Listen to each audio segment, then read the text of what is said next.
भारत देश मध्य प्रदेश प्रांत इंदौर नगर आदिनाथ जिनालय में विराजमान है। भगवान महावीर स्वामी का शासन चल रहा है और भगवान महावीर स्वामी की जो गाड़ी थी वही दिनवाड़ी के रूप में हमारे पास उपस्थित है, प्राप्त है। और उस दिनवाड़ी में दो प्रकार के धर्मों का वर्णन किया गया है। एक श्रावक धर्म और एक मुनि धर्म का। श्रावक धर्म में जो है श्रावकों के अष्टमूल गुण, 12 व्रत, 11 प्रतिमा आदि का वर्णन है। मूलाचार आदि ग्रंथों में मुनियों के जो है 28 जो गुण होते हैं उनका वर्णन किया गया है। मुनिजन जो है प्रतिदिन 28 जो कृतिकर्म होते हैं उनको करते हैं, 28 मूल गुणों का जो है पालन करते हैं। उसमें जो है वह प्रतिक्रमण भी करते हैं। और प्रतिक्रमण में जो है 4 वृत्तियां वहां पर आती हैं। वर समिति जो है रोकती, बस समिति रोदो लोचा वाचे बचे मराणम आदि जो 4 वृत्तियों की में श्रावक की जो साधु के जो 28 मूल गुण हैं उन 28 मूल गुणों का जो है वर्णन होता है।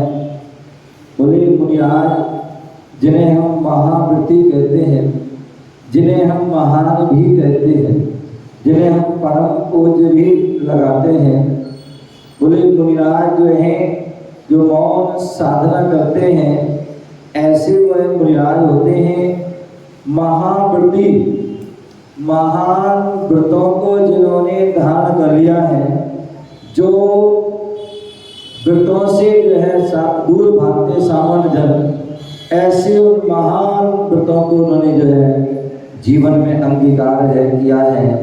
ऐसे वह महाव्रत जिन्हें हम अहिंसा महाव्रत, सत्य महाव्रत, अचौर महाव्रत, ब्रह्मचर्य महाव्रत और अपरिग्रह महाव्रत, ये 5 जो है महाव्रत, जो 5 पापों का त्याग किया जाता है। कितने? 5 पापों का। और वह 5 पाप कौन से हैं? हाँ बेटा बताओ, बेटा तुम बताओ क्या नाम है तुम्हारा? हाँ बोलो। हिंसा, झूठ, चोरी, कुशील, परिग्रह, ये जो है 5 पाप हैं। ठीक है, तो इन 5 हमारा पतन करता है। क्या? जो हमारे पतन करता, हमारी आत्मा का पतन करता है, हमें आत्मा संसार में भटकाता है। ऐसे जो है वो पाप होते हैं, जो बुरी आदतें हैं, बुरे कार्य हैं, उनको हम पाप कहते हैं। ऐसे उन 5 पाप जो है उनका मुनिराज जन, साधक गण, उनका वह त्याग करते हैं। और वह त्याग ऐसे नहीं करते हैं, मन से भी त्याग करते हैं। मन में भी वह पाप के बारे में सोचते नहीं है, वचन से बोलते भी नहीं है, और काय से करते भी नहीं है, और स्वयं भी नहीं करते, मतलब कृत स्वयं भी नहीं कर रहे हैं, कार्य दूसरों के द्वारा कराते भी नहीं है। ऐसा कोई कार्य नहीं कराते जिससे कि कोई पाप हो जाए। और अंत में जो है अनुमोदना, ना स्वयं कर रहा है ना दूसरों से करा रहा है। यदि कोई कर रहा है तो उसकी अनुमोदना भी कि हाँ भाई तुमने अच्छा किया, तो ऐसी अनुमोदना भी नहीं करते। ऐसे वह 3 into 3 क्या हो गया? मल्टीप्लाई कर दीजिए तो कितने हो गए? 9 हो जाते हैं। तो ऐसे वह 9 कोटि मतलब 9 प्रकार से वह उन पापों का त्याग करते हैं और पूर्ण रूप से त्याग करते हैं, इसलिए वह महाव्रती कहलाते हैं। श्रावक जो है, ग्रस्त जो है, वह पूर्ण रूप से त्याग नहीं कर पाता है, और स्थूल रूप से, बहुत मोटे रूप से वह त्याग करता है, नहीं करता है, तो वह अणुव्रती कहलाता है। अतः थोड़े अंश में व्रतों का पालन करता है, उसे देश वृत्ति जो है कहा जाता है। अथवा उसके लिए संयम, स्थूल हिंसा का त्याग किया इसलिए संयम है, लेकिन सूक्ष्म हिंसा का त्याग नहीं किया इसलिए वो असंयम है। जहां पर उन्होंने जो है त्रस हिंसा का त्याग किया इसलिए जो है संयम है, लेकिन स्थावर हिंसा का त्याग नहीं किया इसलिए वो असंयम है। उन्होंने अभी संकल्पी हिंसा, श्रावक जो है उसके लिए कहा गया है कम से कम 4 प्रकार की जो हिंसा, द्रव्य हिंसा है। संकल्पी हिंसा, आरंभी हिंसा, औद्योगिक हिंसा, विरोधी हिंसा। उन हिंसाओं में से कम संकल्पी हिंसा का तो उसको त्याग करना चाहिए। मुनिराज जो है 4 प्रकार की हिंसा का त्याग करते हैं, लेकिन श्रावक जो है वह संकल्प पूर्वक मैं तुझे मार डालूंगा, तुझे तेरा ऐसा कर दूंगा, ऐसा किसी प्रकार का वह कोई संकल्प पूर्वक हिंसा नहीं करते हैं श्रावक। लेकिन मुनिराज 4 प्रकार की हिंसा, यहाँ तक कि द्रव्य हिंसा का भी त्याग और भाव हिंसा का भी त्याग। अपने मन में किसी के प्रति बुरे भाव नहीं आते, अपने द्वारा किसी व्यक्ति के मन को नहीं दुखाते, किसी आत्मा को दुखाते, किसी को कष्ट नहीं देते, कष्ट देने के बारे में सोचते भी। इतना सूक्ष्म जो है हमारा धर्म का वह विराज पालन करते हैं, इसलिए महाव्रत का पालन करते हैं, इसलिए महाव्रती कहलाते हैं। महान भी हैं वो महान है, क्योंकि महान व्रतों का पालन कर रहे हैं, परम पूज्य हैं। क्या है? परम पूज्य, सभी के द्वारा, तीनों लोगों के द्वारा जो है पूजनीय है, ऐसे वह विराज होते हैं। बोले 5 महाव्रतों का पालन करते हैं और 5 महाव्रतों के पालन के लिए 5 समितियों का भी पालन करते हैं। क्योंकि यदि समिति का पालन नहीं करेंगे तो वह महाव्रत का पालन भी, बोले 4 हाथ जमीन को देख करके चलते हैं। क्या? कितने? 4 हाथ। और 4 हाथ क्यों? 3 हाथ क्यों नहीं? 5 हाथ क्यों नहीं? बोले केवल 4। क्यों? क्योंकि 4 हाथ जो है सहजता में जो है दिख जाता है। यदि हम 2 हाथ 3 हाथ देखेंगे तो हमें जो है गर्दन को झुकानी पड़ेगी। 5 हाथ 6 हाथ देखेंगे तो उसको हमें दृष्टि ऊपर करना पड़ेगी, तब जाके। लेकिन 4 हाथ सहज दिखता है। दूसरा रीजन उसका और भी होता है, और वो क्या होता है? बोले होगा दूसरा रीजन ये है कि प्रत्येक व्यक्ति, क्या? प्रत्येक एक व्यक्ति, चाहे वो छोटा हो चाहे बड़ा हो, चाहे बूढ़ा हो चाहे जवान हो, चाहे बालक हो चाहे बालिका हो, कोई भी हो, प्रत्येक व्यक्ति अपने हाथ से, प्रत्येक व्यक्ति अपने हाथ से कितना होता है? 3.5 हाथ का होता है। कितने हाथ का? 3.5 हाथ का। और एक हाथ जो है 24 अंगुल का होता है। कितना? 24 अंगुल। 24 दिया कितना हो गया?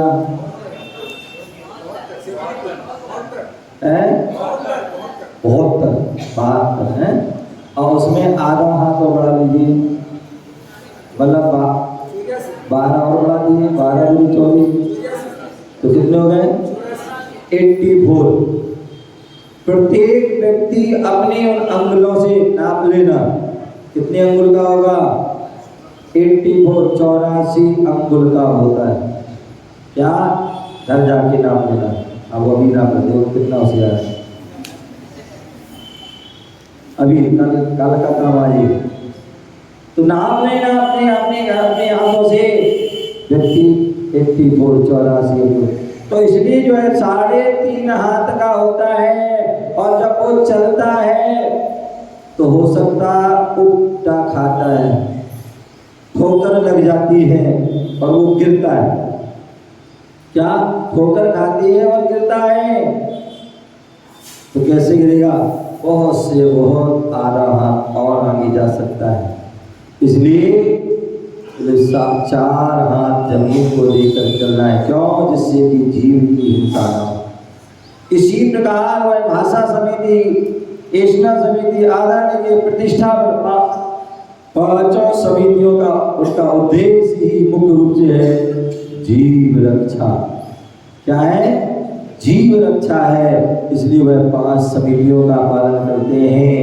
अब 5 महाव्रत 5 समितियों के लिए पालन के लिए क्या करते हैं? 5 इंद्रियों का निरोध करते हैं। यदि 5 इंद्रियों का निरोध नहीं करेंगे तो वह जीव हिंसा से नहीं बच पाएंगे। क्योंकि जो 5 इंद्रिय के जितने भी विषय, चाहे स्पर्श जनो, चाहे रसना, चाहे घ्राण, चाहे चक्षु, चाहे कर्ण, 5 इंद्रियों के विषय उनकी पूर्ति के लिए आपको जीवों की हिंसा जरूर होगी।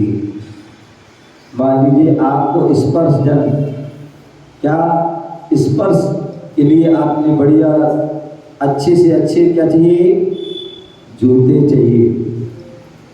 क्या चाहिए? जूते चाहिए। अनंत वीर,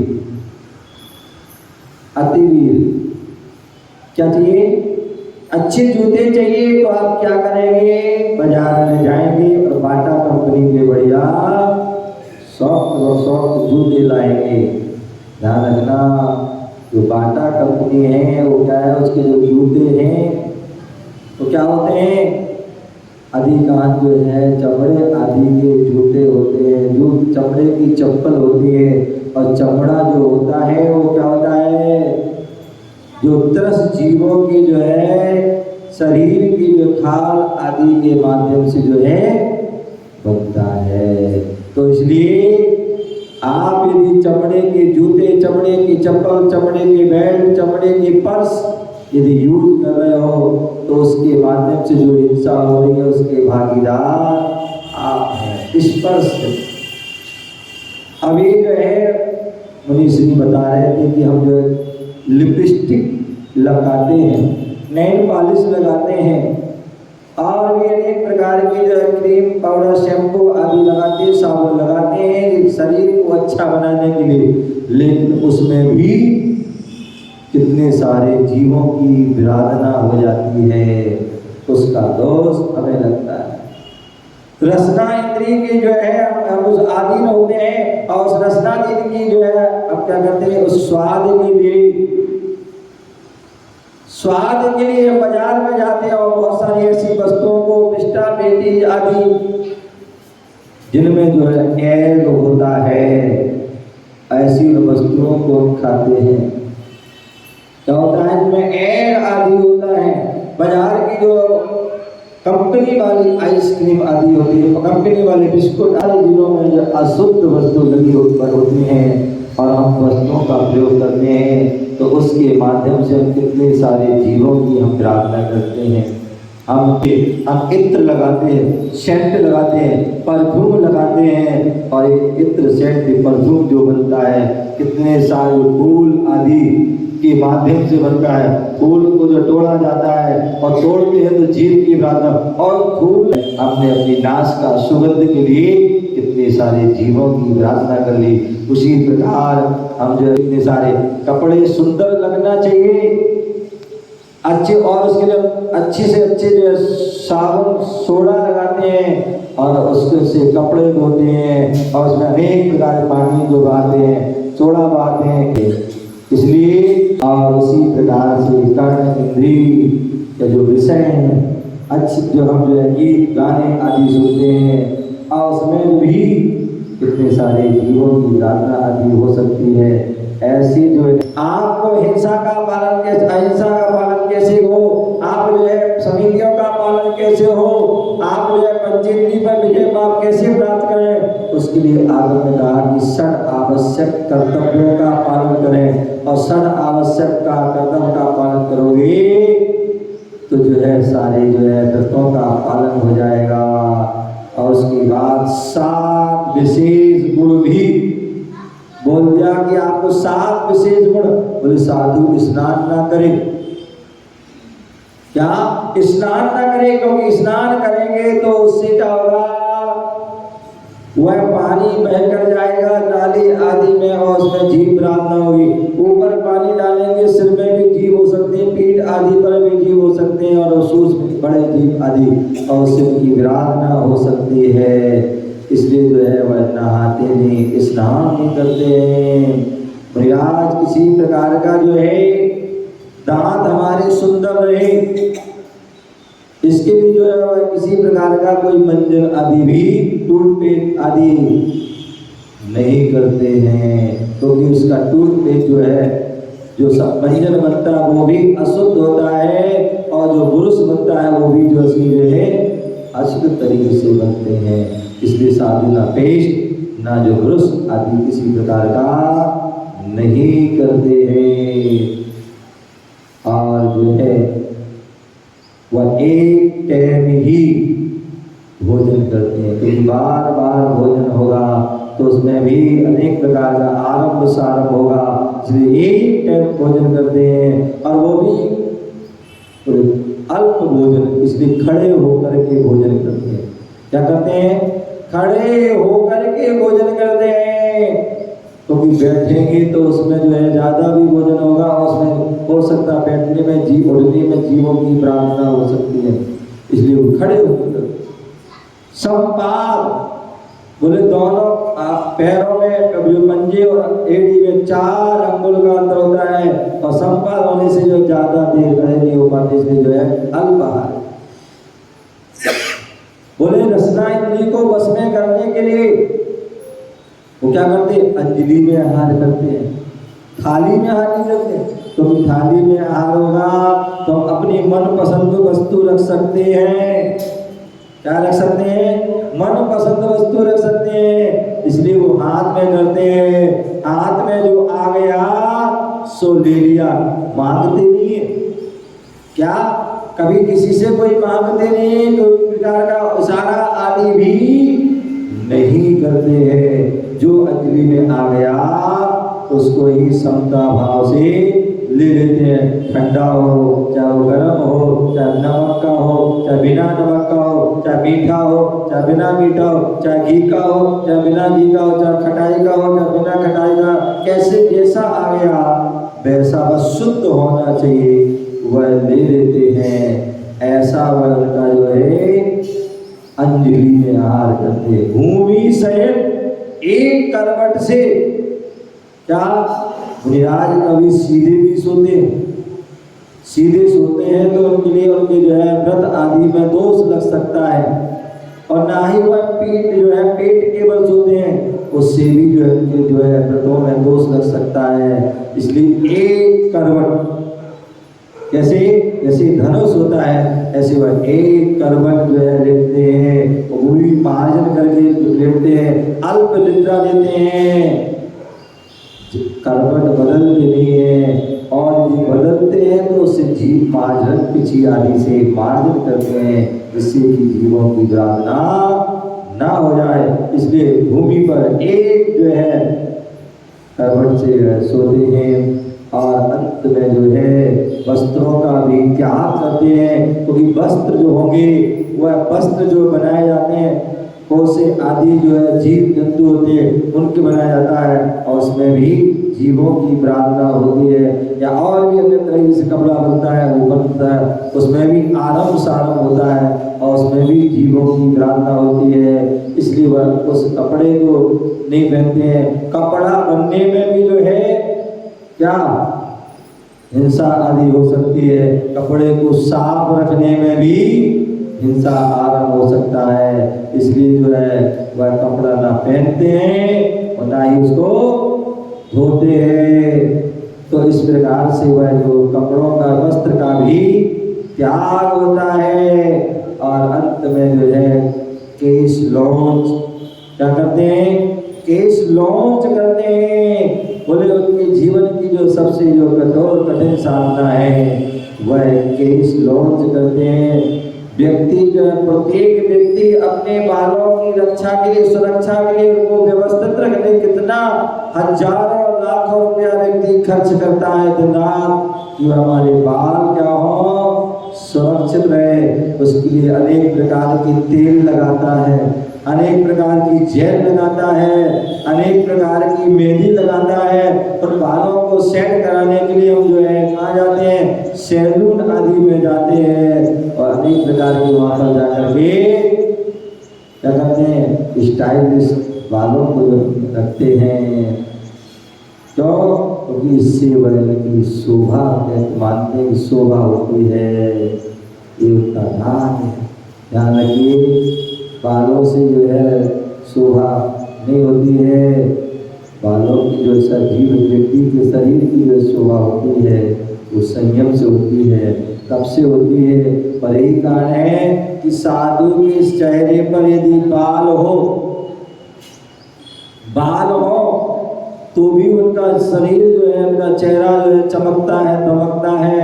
और जब केश लौंच हो जाता है तब भी जो उनका चेहरा चमकता है, दमकता है।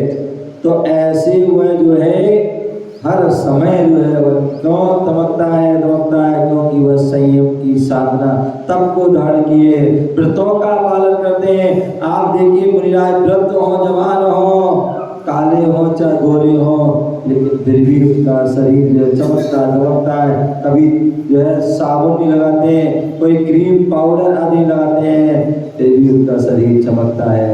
आप लोग जो है सब कुछ करते हैं लेकिन फिर भी आपका चेहरा जो है मुरझाया हुआ रहता है। आपके जो है चेहरे की जो चमक जो है गोल होती है, लेकिन साधु की चमक हर समय बरकरार रहती है।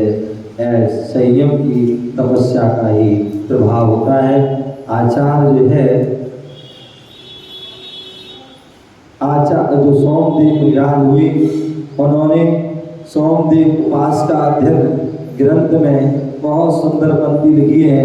एक बार हाथ जोड़िए और उस पंक्तियों को हम बड़े भक्तिभाव से पढ़ेंगे।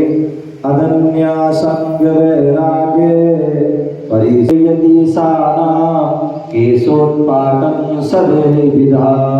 बता रहे हैं साधुजन केशलोच क्यों करते हैं? बोले अधिकता, बोले कि केश करना पड़ेगी, इसलिए यदि हमें स्वयं केश लॉन्च नहीं आता है, भैया हमारा केश लॉन्च कर दो, अभी समय नहीं है, अथवा किसी से भी कैंची आदि से कटवाते हैं तो नाई आदि के पास जाना पड़ेगा, उसको बुलाना पड़ेगा, उसको भी जो है देना पड़ेगा, तो उसके लिए याचना करना पड़ेगा। तो इसलिए साधुजन दीनता नहीं दिखाते। अभी जो अधीन होते हैं वो किसी के अधीन नहीं होते हैं। निष्परिग्रह परा, और निष्परिग्रह जो उनका जो है गुण है उसके पालन के लिए वह स्वहस्ता से केश लॉन्च करते हैं। वैराग्य की परीक्षा देते हैं। आपके अंदर कितना वैराग्य आप उपवास कर लीजिए, घर का त्याग कीजिए, परिवार का त्याग, कुटुंब का त्याग, बहुत कुछ त्याग कर सकते हैं, लेकिन बोले अपने हाथों से जो है अपने केशों को जो उखाड़ना, व्यक्ति के आप देखिए जिसके बाल झड़ते हैं वो परेशान होते हैं, बड़े दुखी होते हैं कि बताओ मेरे बाल झड़ रहे हैं। अब स्नान करते हैं तो गुच्छा झड़ जाते हैं, तो बहुत सारे लोग नहाने ही बंद कर देते हैं। साबुन लगाते हैं तो उसमें भी बाल झड़ जाते हैं, साबुन लगाना बंद कर देते हैं। कोई कंघी करते तो गुच्छा आ जाता है, कंघी करना भी बंद कर देते। क्यों? जिससे कि जो है क्या हो, बाल और झड़ जाते हैं। तो अनेक प्रकार के आजकल जो है कृत्रिम बाल आदि लगवाते हैं, नकली बिग लगा देते हैं, क्यों? जिससे कि बाल हो। लेकिन जो है बोले साधुजन वैराग्य की परीक्षा के लिए उन केशों को जो है उखाड़ के अलग कर देते हैं। परिसय, बोले एक उपसर्ग होता है और एक परिसय होता है। जो दूसरों के द्वारा किया जाता है वो उपसर्ग होता है, और ऐसा उपसर्ग आचार्य में 4 प्रकार के उपसर्ग रहे हैं। एक मनुष्य कृत, एक त्रियंच कृत, और एक देव कृत, और एक अचेतन कृत। ये दूसरों के द्वारा होते हैं तो एक उपसर्ग होता है। और जो स्वयं के द्वारा किया जा रहा है, स्वयं बाल उठे जा रहे हैं और उसको सहन कर रहे हैं, तो ऐसे वह जो है वह परिसय होता है। ऐसे उस परिसय को भी वह सहन करते हैं। ये साधु की जो है चर्या होती है। ऐसी उस चर्या को पालन करने के लिए वह कृष्ण क्रिया करते हैं। कहने को बहुत कुछ है, आपने माता जी से महाराज जी के माध्यम से सुना। आप सभी उसको जीवन में अंगीकार करें, धारण करें, और इस कृष्ण को देख कर के भी अपने जीवन में भी ऐसे भाव बनाएं कि जो है हम भी एक दिन ऐसा आए कि हम भी केशों का लुंचन करके वैराग्य और कदम बढ़ा के सकल संयम को, महाव्रतों को ध्यान करके अपनी आत्मा का कल्याण करें, मोक्ष मार्ग की ओर बढ़े और एक दिन मोक्ष को प्राप्त करके अपने जीवन को सफल बनाए। इसी भावना से जय बोलो महावीर भगवान। मंडल आदि ने, समाज ने माता जी के लिए, माता जी की चातुर्मास के लिए जो प्रार्थना किया है। और आप सभी को पता है कि जो है शिष्य, हम सभी शिष्यगण हैं।